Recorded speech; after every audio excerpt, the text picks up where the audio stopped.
The electromagnetic storm warning systems of Kepler 438b had been screaming alerts for 6 hours when Jake Morrison finally admitted that this tempest would be one of the planet's legendary killers, the kind that turned landscape into glass and reduced unshielded electronics to melted slag. From his atmospheric monitoring station positioned 5 kilometers outside Haven's Rest, Jake watched the colonists complete their retreat to underground shelters while he ran final equipment checks on systems designed to survive conditions that could sterilize continents. Station 7 to Colony Control, he reported through communication channels that crackled with electromagnetic interference. All perimeter warning systems operational. Storm barrier integrity at 97%. Estimated tempest arrival in 43 minutes. Copy that, Station 7, came the reply from Emergency Coordinator Hayes. All personnel to sealed positions until storm passage complete. Maintain radio silence except for critical emergencies.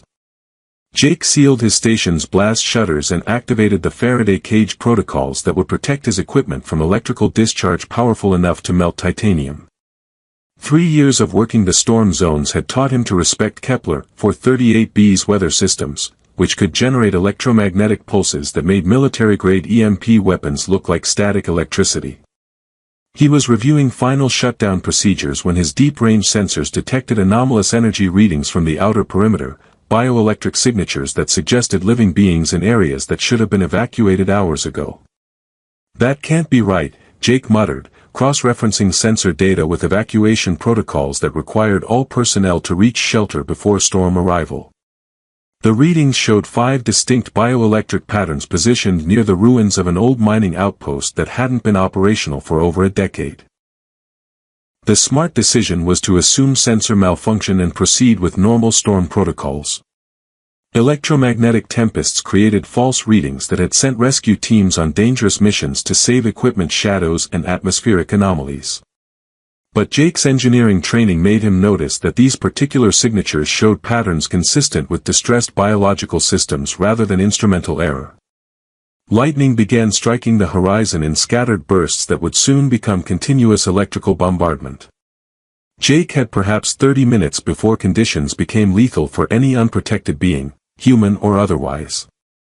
Station 7 to Colony Control, he attempted, but received only static in response.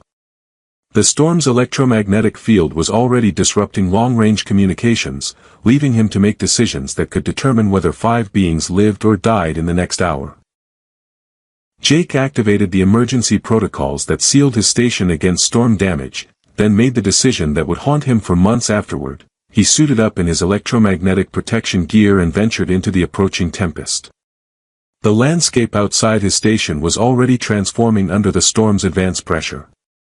Electrical charges danced between exposed metal surfaces while the air itself became so charged that his skin tingled despite the insulated suit. The bioelectric readings led him toward the abandoned mining outpost through terrain that spark-welded his boots to metal debris with each step.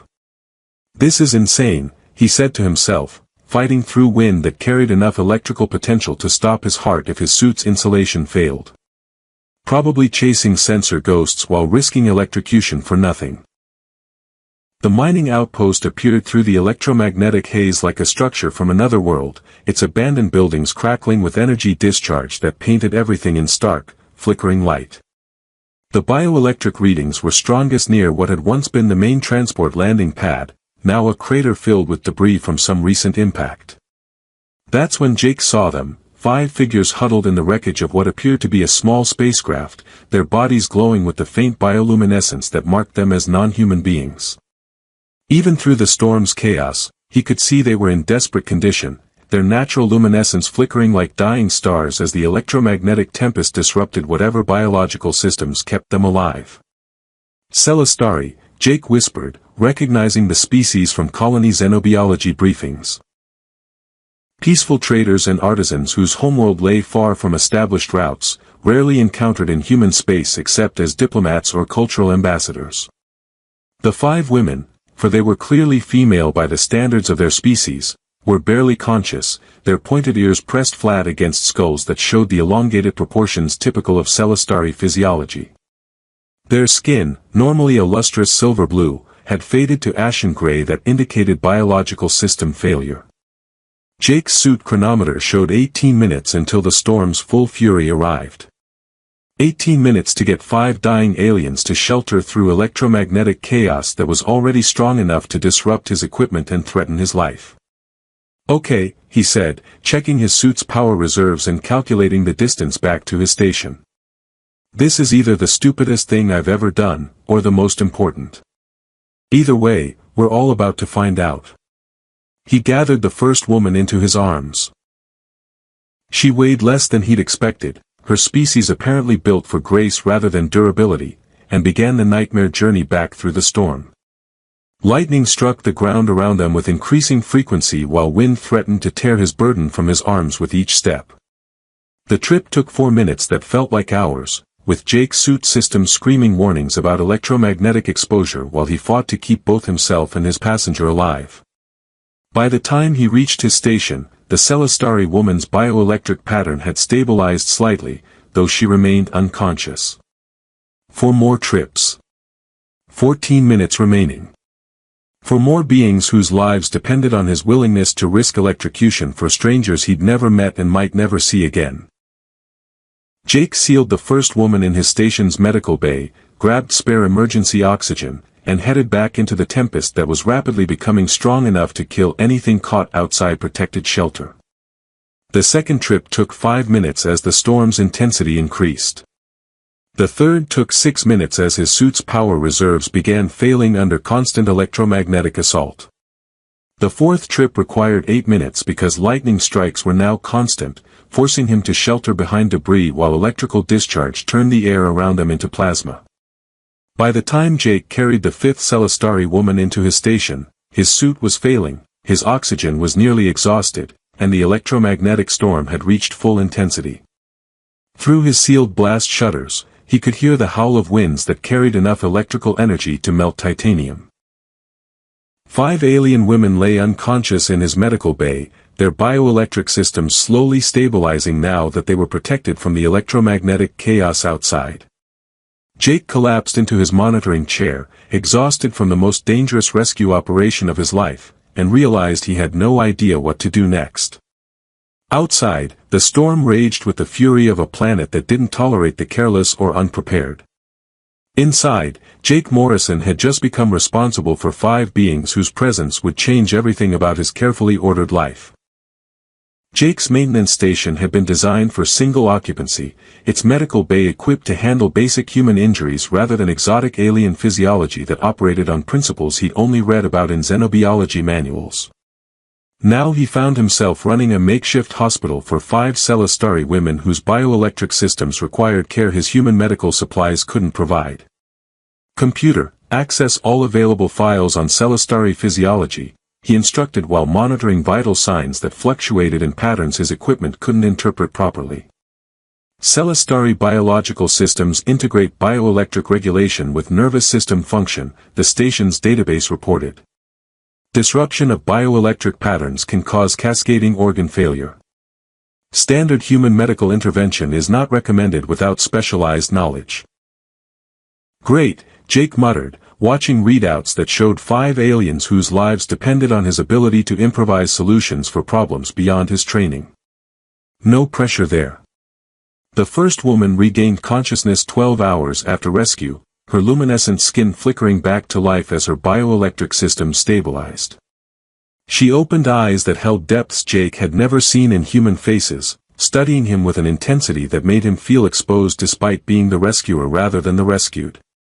"You saved us," she said in accented standard Galactic, her voice carrying harmonic undertones that suggested communication methods beyond simple speech.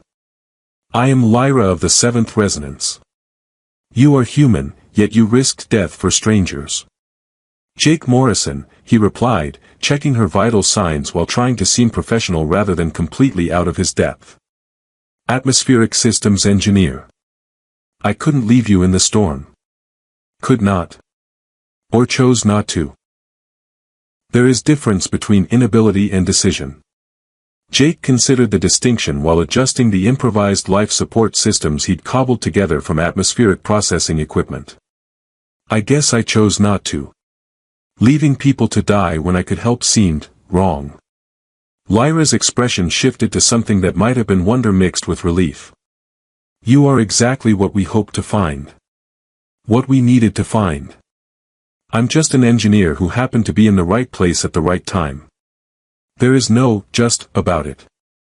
You are the sanctuary we sought without knowing we sought it.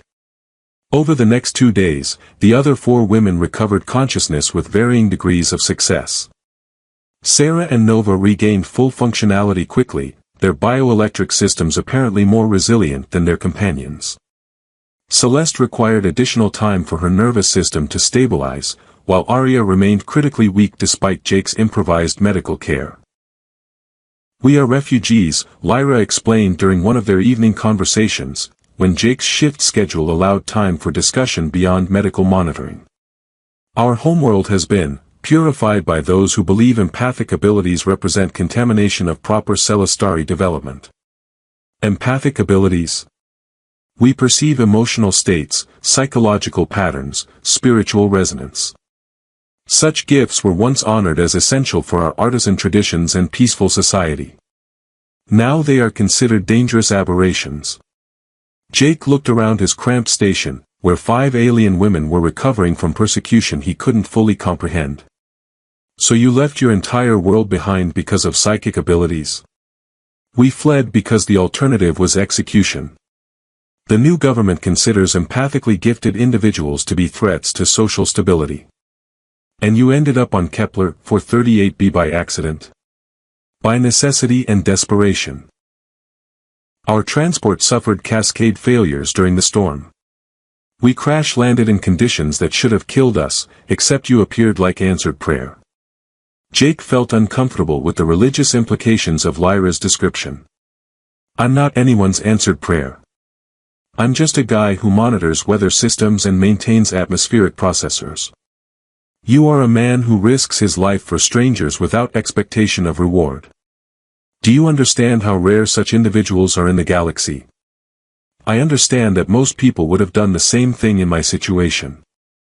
Lyra exchanged glances with Sarah, and Jake caught an undertone of communication that suggested empathic abilities extending beyond simple emotion detection. Jake Morrison, Lyra said carefully, most beings would not have entered an electromagnetic storm to save strangers. Most would have assumed sensor malfunction and remained in safety. You chose danger for the possibility of preserving lives you had never encountered. It was the right thing to do. Yes. But knowing right action and choosing right action despite personal risk are different qualities. You possess both. The conversation was interrupted by alarms from Arya's medical monitors, indicating critical fluctuations in her bioelectric patterns that threatened cascading system failure. Jake rushed to adjust his improvised life support equipment while Lyra and the others focused their combined empathic abilities on stabilizing their critically injured companion. Her resonance patterns are fragmenting, Sarah reported with the clinical precision of someone trained in psychic healing techniques. The storm damage exceeded her recovery capacity. What can I do? Jake asked, checking readouts that showed systems failing faster than his equipment could compensate. Provide emotional anchor, Nova suggested. Your psychological patterns have remarkable stability. She can use your mental resonance to guide her own recovery.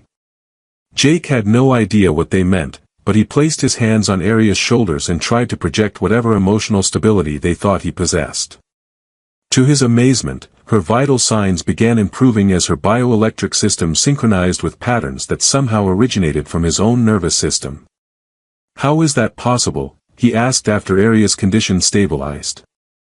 Empathic abilities work both ways, Celeste explained, speaking for the first time since regaining consciousness.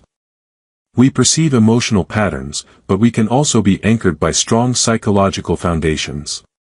Your mind provides exactly the kind of stable resonance that can guide healing. You're saying I have psychic abilities? You have psychological strength that resonates clearly for those capable of perception. We can sense the character qualities that drove you to save strangers in an electromagnetic storm. Jake looked around his station, where 5 alien refugees were describing him in terms that bore no resemblance to his self-image as an ordinary maintenance engineer who happened to be good at his job. "I think you might be giving me more credit than I deserve." "We think," Lyra said with absolute certainty, "that you are exactly the person we have been waiting for without knowing we were waiting." As the Celestari women regained their strength, Jake's maintenance station transformed from medical facility to cultural exchange center, where conversations about atmospheric engineering evolved into discussions of empathic philosophy and the tragic circumstances that had made 5 gifted beings into galactic refugees.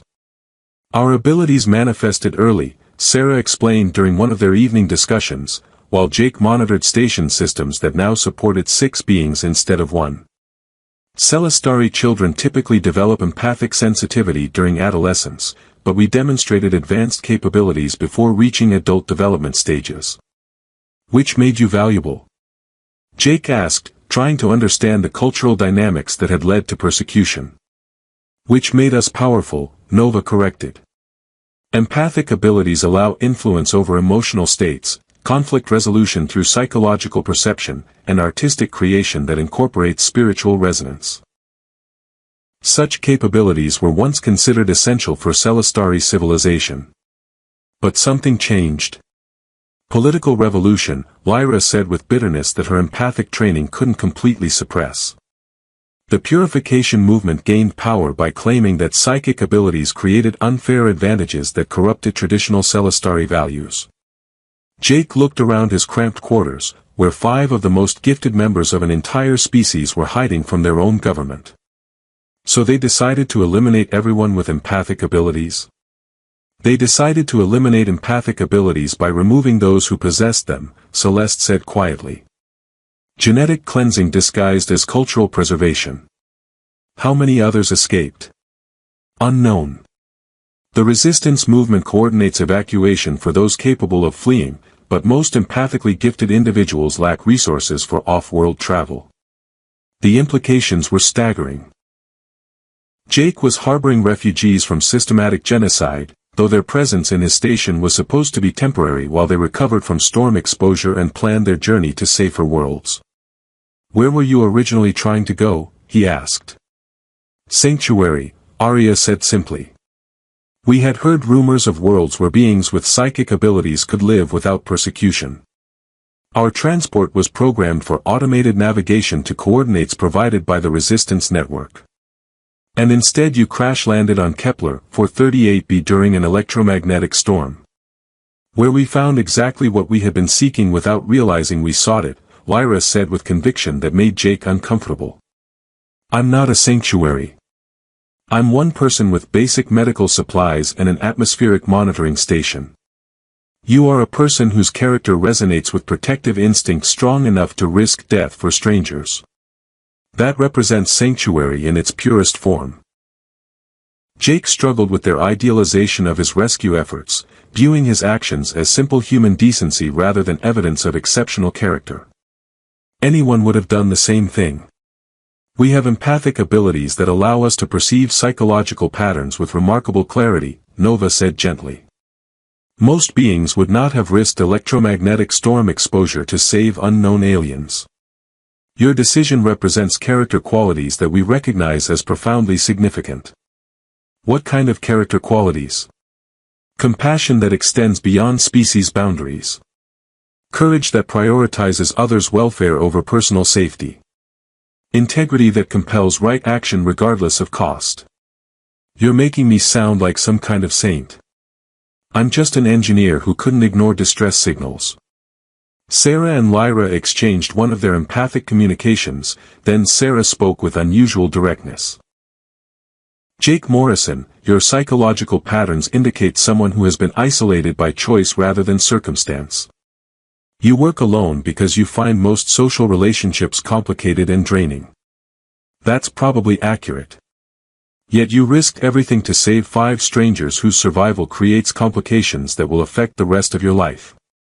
Because it was the right thing to do. Because your empathic instincts operate below conscious awareness," Lyra added. "You perceive suffering and respond with protective actions before calculating personal consequences. I don't have empathic instincts." I'm human. You have natural empathic sensitivity that most humans possess but few develop into conscious awareness. Your rescue decision represents intuitive recognition of our need and instinctive commitment to providing assistance. Jake was processing this analysis when his station's proximity alarms activated, indicating approaching spacecraft that weren't broadcasting identification signals.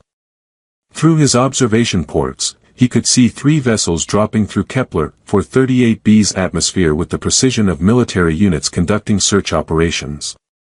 "We have company," he announced, checking scanner readings that showed ships equipped with sensor arrays sophisticated enough to detect bioelectric signatures from orbit.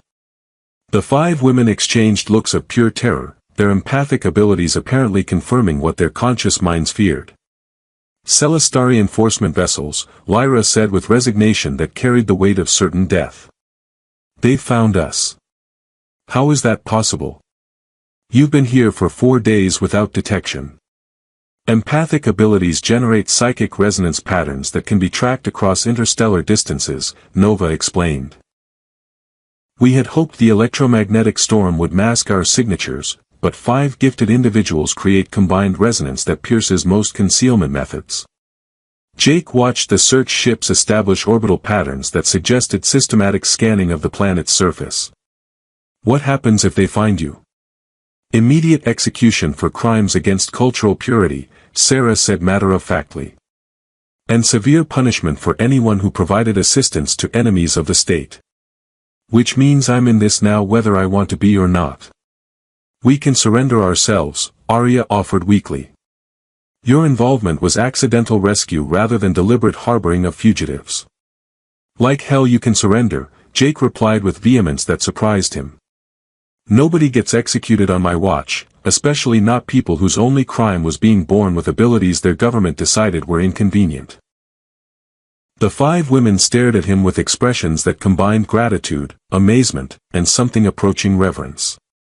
"Jake Morrison," Lyra said softly, "you continue to demonstrate exactly the character qualities that made us describe you as the person we had been waiting for. I'm just someone who doesn't like bullies, whether they're individuals or governments. You are someone willing to risk everything to protect people you barely know. Do you understand how extraordinary such commitment is?" Jake looked at the scanner readings showing search ships that could detect his passengers and destroy his life, then at 5 alien women whose freedom depended on his willingness to fight an interstellar government for principles he'd never had to defend before. "I'm beginning to," he said quietly. The Celestari search vessels established orbital scanning patterns that systematically covered every square kilometer of Kepler 438b's surface, their sensor arrays designed to detect the bioelectric signatures that marked empathically gifted refugees hiding anywhere on the planet. Jake monitored their search protocols from his station while calculating options that ranged from impossible to suicidal. "Their scanning technology can penetrate standard shielding," Lyra reported after using her empathic abilities to analyze the psychological patterns of the search crews. "The hunters are confident of success within 12 hours. Then we have 12 hours to figure out how to hide 5 people whose biology makes them detectable from orbit," Jake said, reviewing his station's technical capabilities for defensive options that probably didn't exist. "Jake," Sarah said quietly, "we cannot ask you to risk everything for our survival. Our presence has already compromised your safety beyond reasonable limits. You're not asking. I'm deciding. And I've decided that nobody gets dragged back to face execution for the crime of being born with inconvenient abilities. The consequences for harboring political fugitives could include imprisonment or death," Nova warned. "Celestari law considers assistance to empathic criminals as collaboration with enemies of the state. Celestari law doesn't apply to human citizens on human-administered worlds," Jake replied, though he suspected legal technicalities wouldn't matter if the search ships decided to enforce their own jurisdiction. The breakthrough came when Jake realized that Kepler 438b's electromagnetic storm cycles could provide exactly the kind of interference needed to mask psychic signatures from orbital detection. The planet's atmospheric systems generated regular electrical disturbances that disrupted sensors and communications, creating windows of opportunity for anyone clever enough to exploit them. "The next major storm system arrives in 8 hours," he announced after reviewing atmospheric data. If we can mask your bioelectric signatures during the storm passage, the search ships won't be able to distinguish you from natural electromagnetic phenomena. How do we mask empathic resonance patterns? Celeste asked. We don't mask them. We amplify them until they become indistinguishable from storm-generated electrical activity. Jake began modifying his atmospheric monitoring equipment to create bioelectric amplifiers that would boost the women's natural psychic emissions to levels that mimicked electromagnetic storm signatures. The improvised devices were dangerous. Too much amplification could disrupt their nervous systems permanently. But the alternative was certain death at the hands of government executioners. This is either brilliant or catastrophic, he muttered while calibrating equipment that wasn't designed for the modifications he was attempting. Both possibilities seem consistent with your approach to problem solving, Lyra observed with what might have been humor despite their desperate circumstances. The storm arrived with the violence that made Kepler 438b notorious throughout the sector, its electromagnetic fury powerful enough to disable starships and reduce exposed technology to slag. Jake activated his improvised bioelectric amplifiers as lightning began striking the surface with frequency that transformed the landscape into a continuous light show. Amplification at 30%, he reported, monitoring readings that showed the women's psychic signatures beginning to blend with storm-generated electromagnetic patterns. Orbital sensors should be showing massive interference right about now. Through his shielded observation ports, Jake could see the search ships retreating to higher orbit as the storm's electromagnetic pulse threatened their electronic systems.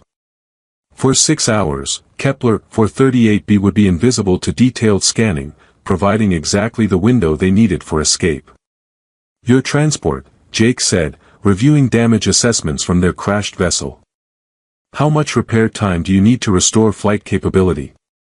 Engine systems are intact, Arya reported, her technical expertise making her the group's primary engineer. Navigation and life support require replacement components that we don't possess. Which components specifically? She provided a list of materials that Jake recognized from his atmospheric monitoring equipment. His station contained spare parts that could substitute for most of their needs, though the modifications would require expertise he wasn't certain he possessed. I can jury-rig solutions for everything except long-range navigation, he said after reviewing their requirements. You'll have basic flight capability, but plotting courses to your destination will require manual calculation. Where is our destination? Nova asked. Jake produced stellar charts showing worlds beyond Celestari territorial control where refugees might find sanctuary. There's a colony on Kepler 442c that specifically welcomes beings with unusual abilities. No government interference, no extradition treaties, no questions about why you left your homeworld. And the journey time? 3 weeks through space that's mostly empty. If you can avoid military patrols and commercial shipping lanes, you should reach sanctuary without detection. The repair work consumed 4 hours of brutal effort, with Jake and the 5 women working together to modify their transport while electromagnetic chaos raged around them. The improvised solutions were inelegant but functional, creating a vessel capable of interstellar flight despite damage that should have made it permanently inoperable. All systems operational, Arya reported as they completed final modifications. Life support stable, engines responsive, navigation computers functional for manual operation. Storm passage ending in 90 minutes, Jake announced, checking atmospheric readings that showed the electromagnetic tempest beginning to weaken. You need to launch during the final phase when orbital sensors are still disrupted but atmospheric conditions allow safe departure. As the moment of separation approached, Jake realized he was losing something more significant than temporary house guests. The 5 women had transformed his isolated existence into the most meaningful period of his life, their presence revealing character qualities he'd never known he possessed. Jake Morrison, Lyra said formally, approaching him with the other 4 women arranged in ceremonial formation. By the ancient traditions of our people, we invoke the resonance of eternal gratitude. She produced a crystal pendant that pulsed with the same bioluminescence that marks Celestari physiology. This bonds you to our family line as guardian of First Sanctuary.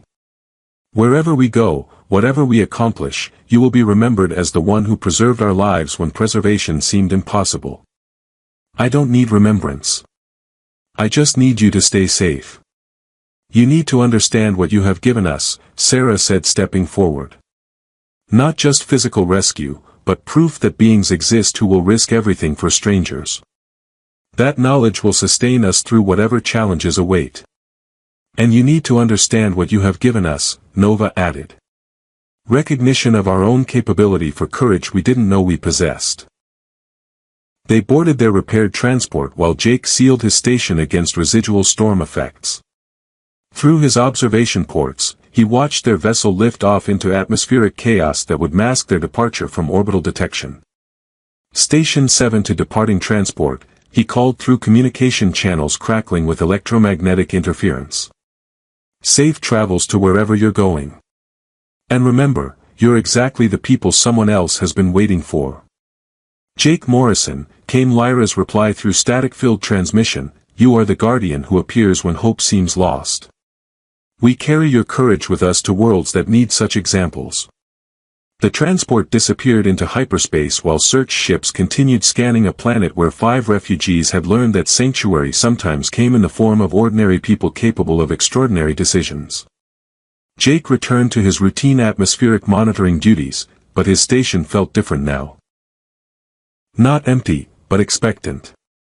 Somewhere in the galaxy, 5 beings owed their freedom to his willingness to risk everything for strangers. The knowledge changed him in ways he was only beginning to understand. 6 months later, he received an encrypted message from Kepler 442c. The sanctuary world welcomes refugees because guardians like you prove that courage exists throughout the galaxy. We are safe, and we are building something beautiful. Thank you for showing us that heroes appear when they are needed most.